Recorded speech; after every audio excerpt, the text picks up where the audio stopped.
Silakan. Kalau kita tertinggal sholat berjamaah itu apakah kita perlu sholat rawatib dulu atau sholat qobliyah dulu atau gimana? Langsung sholat? Kalau mau dan waktu masih ada.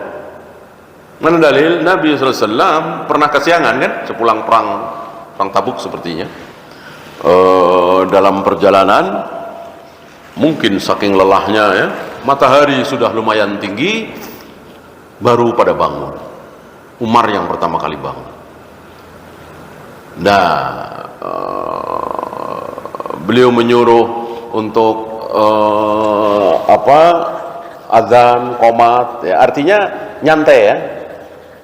Beliau menyempatkan qobliyah, ya, qobliyah subuh. Berarti boleh.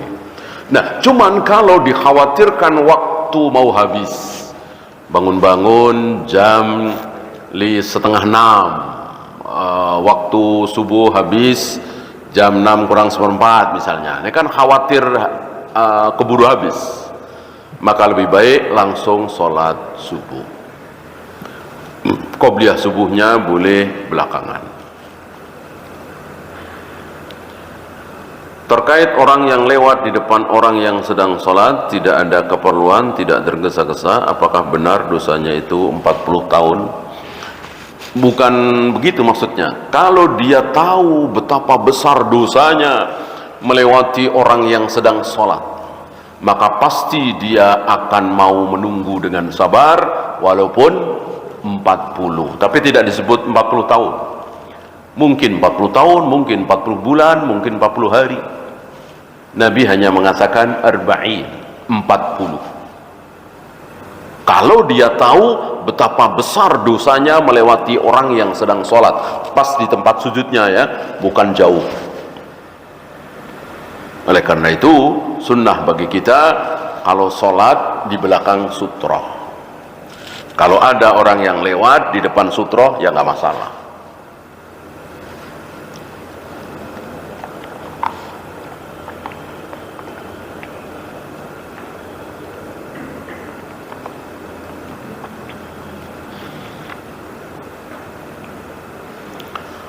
Adapun makmum tidak perlu sutroh ya. Makmum tidak perlu sutroh dan boleh dilewati. Nabi membiarkan Ibnu Abbas yang masih kecil itu mundar-mandir di depan jamaah yang sedang sholat.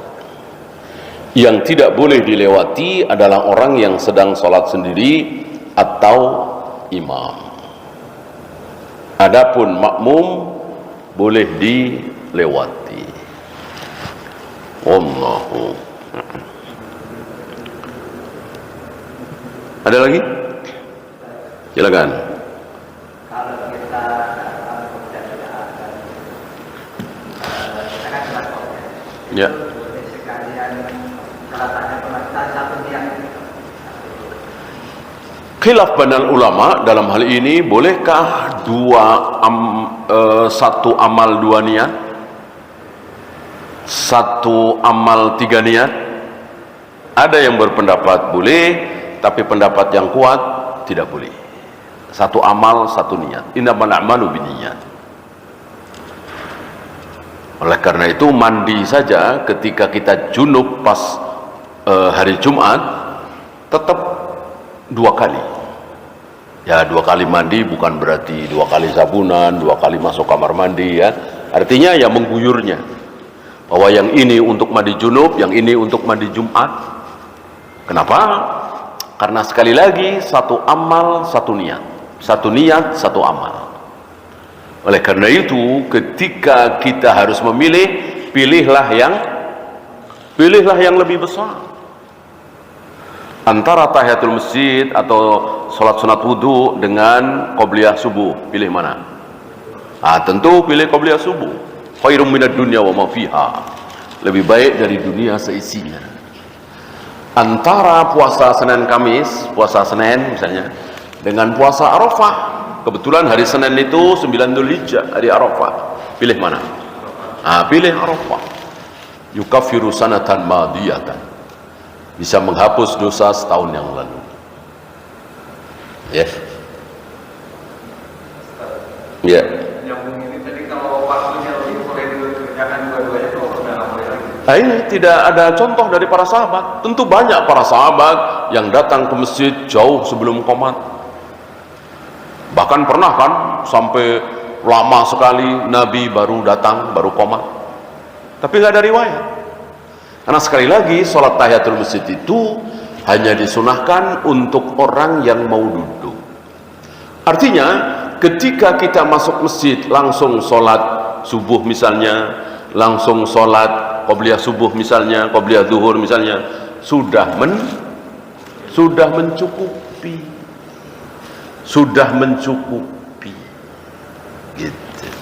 Karena memang dalilnya seperti itu. Jangan kalian duduk di masjid sebelum sholat 2 rakaat. Nggak ada bilang Nabi tahiyatul masjid gitu. Sebelum sholat 2 rakaat.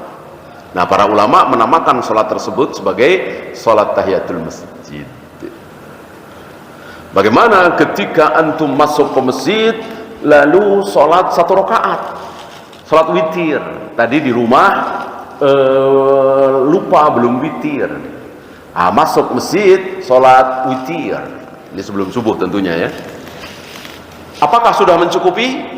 Belum. Karena Nabi mengatakan sholat 2 rakaat. Kan ini cuma 1 rakaat. Maka jika sholat witir 1 rakaat belum mencukupi. Gitu ya. Nah, kecuali bukan tahiyatul masjid. Masih ada waktu nih, sholat apa, istikharah barangkali, antum ada sesuatu, atau sholat wudu, ya. Adapun tahiyatul masjid sekali lagi sudah mencukupi. Wallahu. Ada lagi? Kalau tidak ada, kita akhiri. Kita kerja lagi ya. Subhanallahumma bihamdika asyhadu an la ilaha illa anta astaghfiruka wa atubu ilaik. Assalamualaikum warahmatullahi wabarakatuh.